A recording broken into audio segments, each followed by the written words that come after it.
Sir আমি ইন্ডিয়ার উত্তর দিনাজপুর ডিস্ট্রিক্ট থেকে বলছি। ইন্ডিয়া কোন ডিস্ট্রিক্ট? উত্তর দিনাজপুর। উত্তর দিনাজপুর, মাশাআল্লাহ। বলেন। জি স্যার, আমার প্রশ্ন হলো, রায়গঞ্জ হয়ে গেছে, উত্তর দিনাজপুরের নাম রায়গঞ্জ হয়ে গেছে, তাই না? জি জি জি জি ঠিক। স্যার প্রশ্নটা হচ্ছে মেয়েদের মুখের পর্দা নিয়ে। আসলে মেয়েরা কি মানে বাইরে মুখ খোলা রেখে যেতে পারবে? আমরা যখন পরিপূর্ণ পর্দা করে যাই, তখন অনেকে বলে যে মুখের পর্দা কেন করছে, এটা তো বাধ্যতামূলক না। এবং এই ক্ষেত্রে তারা কুরআনের সূরা নূরের 31 নম্বর আয়াতের কথা বলে, যে সেখানে আছে তারা যেন যা সাধারণত প্রকাশ্যমান তা ব্যতীত তাদের সৌন্দর্য প্রদর্শন না করে। তো এই আয়াতের সঠিক ব্যাখ্যা মানে জানতে চাই। আল্লাহ রাব্বুল আলামিন সূরা নূরে যেটা বলেছেন সেটা সে অপব্যাখ্যা করেছে, বিভ্রান্ত করেছে, ভুল ব্যাখ্যা করেছে। এই ব্যাখ্যা সঠিক নাই যে ইল্লা মা যাহারা মিনহা, যা কিছু নিজে থেকে প্রকাশ পেয়ে যায়, ওয়ালা ইউবদিনা জিনাতাহুন্না, তাদের সাজসজ্জা, আর সবচাইতে বেশি সাজসজ্জা মানে আকর্ষণ চেহারাতে আছে, সৃষ্টিগত অলংকার চেহারাতে আছে নারীদের। আর কৃত্রিম, হ্যাঁ, মানুষের তৈরি করা অলংকার হচ্ছে হাতের চুড়ি, গলার মালা অথবা অন্যান্য অলংকার, এগুলি।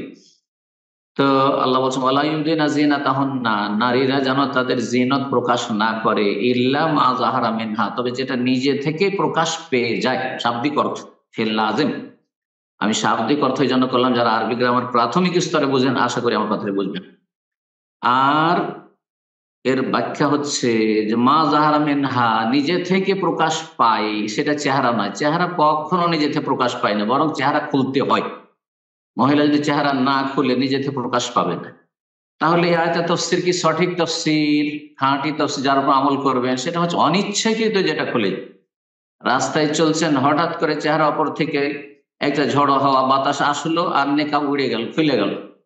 অথবা আপনার বোরখা একটু বাতাসে উঠে গেল, অথবা হোঁচট খেয়ে পড়ে গেলেন আর তারপর একটু কাপড় উঠে গেল। এটা হচ্ছে নিজে থেকে যেটা প্রকাশ পেয়ে, নিজে থেকে যেটা প্রকাশ পেয়ে যায়। আরেকটি নিজে থেকে প্রকাশ পেয়ে যায় যে ওপরের কাপড়, যতই কাপড় দিয়ে ঢাকেন না কেন, ওপরের কাপড়টা সবাই দেখতে পাবে আর বুঝবে এটা মহিলাই যাচ্ছে। তো এই যে বোরখার কাপড়, সেটা কালো হলে উত্তম, কিন্তু অন্য রঙও যদি থাকে, বেশি আকর্ষণ না থাকে, তো ওপরের কাপড়টা তো সবাই দেখতে পাবে। ঢিলা ঢালা যে কাপড়টা উপরে একজন মহিলা পরে আছে, সেটা হচ্ছে মা যাহারা মিনহা, যেটা নিজের থেকে প্রকাশ পেয়ে যায়। চেহারা মোটেই সেটা নয়, বরং চেহারাতে সবচেয়ে বেশি আকর্ষণ আছে।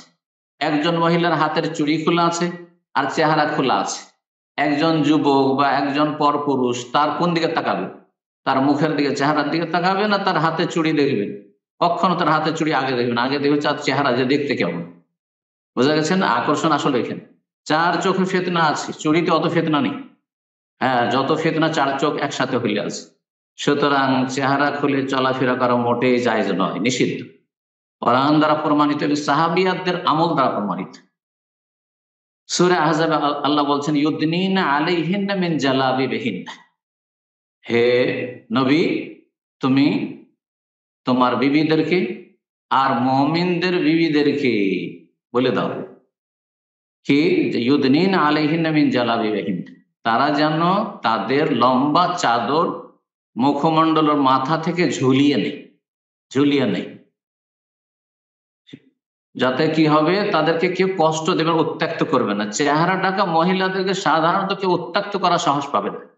আর চেহারা যদি খোলা, বোরখা পরা আছে, একবারে সুন্দর বোরখা পরা আছে, মাথা ঢাকা আছে, সব ঢাকা আছে, চুল ঢাকা আছে, কিন্তু চেহারা খোলা আছে, তো যে কোনো পুরুষ তার সাথে কথা বলা সাহস করে নেবে, কথা বলা সাহস করবে। কিন্তু চেহারা ঢাকা থাকলে কখনো সাহস করে না বাইরের রাস্তায় উঠে, বাসে, ট্রেনে কথা বলা সাহস করবে, যতক্ষণ সেই মহিলা কথা না বলে। তো বিষয়টি ভালো করে বোঝার চেষ্টা করতে হবে। আর এই আয়াতের তাফসীরে বলছেন যে যখন আয়াত নাযিল ইউদনিনা আলাইহিন্না মিন জালাবিবিহিন্না, তারা যে লম্বা চাদর ঝুলিয়ে নেয়, দিয়ে চেহারা ঢাকে, এর উপর আমল করেছেন সাহাবিয়াতগণ। বলছেন যে ইউবদিনা আইনান ওয়াহিদা, সাহাবিয়াতগণ তখন রাস্তায় চলতেন একটা চোখ খুলে, এমন ভাবে ঘোমটা টানতেন যেমন আমাদের দাদি নানিদের যে বড় লম্বা চাদর থাকতো, আর এমন করে ঘোমটা টানতো, অনেক হিন্দু মহিলারাও আগে দেখেছি করতো। আর কাঁথিয়ে চলতো, একটা চোখ খোলা থাকে, একটা চোখ খুলে তারা চলাফেরা করে। তখনকার কাপড় ছিল মোটা কাপড়, এত পাতলা ছিল না যে সামনে নিকাব লাগাবে, দেখবে, এত ব্যবস্থাও ছিল না। সুতরাং একটি চোখ খুলে সাহাবিয়াতগণ চলতেন। যদি চেহারা খোলা, জায়েজ হতো বা শরীয়তের বিধান হতো, তাহলে সাহাবিয়াতগণ কেন এভাবে চলবেন? বোঝা গেছে? সূরা আহজাবের আয়াত এবং সূরা নূরের আয়াতের কথা বললাম। সুতরাং কারো বিভ্রান্তিতে যাবেন না। যারা বলেছেন যে চেহারা ঢাকা ওয়াজিব নয়, মুস্তাহাব, তাদের ফতোয়া ভুল, তাদের ফতোয়া ভুল। কারণ মুস্তাহাব বলে আপনি হালকা করে দিবেন আর তারপরে নারীদেরকে ফিতনায় ফেলবেন, যুবকদেরকে ফিতনায় ফেলবেন, তো চলতেই থাকবে। চেহারা খোলা থাকলে আর কি বাকি থাকে? চেহারা যদি খোলা থাকে তো নারীদের আকর্ষণ ক্ষেত্রে আর কি বহাল থাকে? একটা মেয়েকে দেখতে গিয়ে যখন বিয়ে করার জন্য দেখতে যায়, আসল দেখে চেহারাটা, সেটা দেখলেই ব্যাস যথেষ্ট। এই নয় যে আমি তার শরীরের অন্য অঙ্গ প্রত্যঙ্গ দেখবো, চুল দেখবো, চুল যদি ছোট হয়, একটু অত লম্বা না হয়, চেহারা যদি সুন্দর হয় তবু বিয়ে করবেন, এটা কেউ পারে না। যার ফলে যারা বিভ্রান্ত করেছে আল্লাহ তাদেরকে হেদায়েত দান করুন। জি। এবং যারা ভুল ফতোয়া দিয়েছে তারা বেঁচে থাকলে আল্লাহ সংশোধনের তৌফিক দান করুন। সঠিক মত হচ্ছে, বলিষ্ঠ মত হচ্ছে, কোরআন সুন্নাহ দ্বারা প্রমাণিত হচ্ছে যে চেহারা ঢাকা মুসলিম রমণী সাবালিকার জন্য ওয়াজিব, ফরজ। হেজাব আল্লাহ ফরজ করেছেন, এর নাম হচ্ছে হেজাব। জি, বারাকাল্লাহ।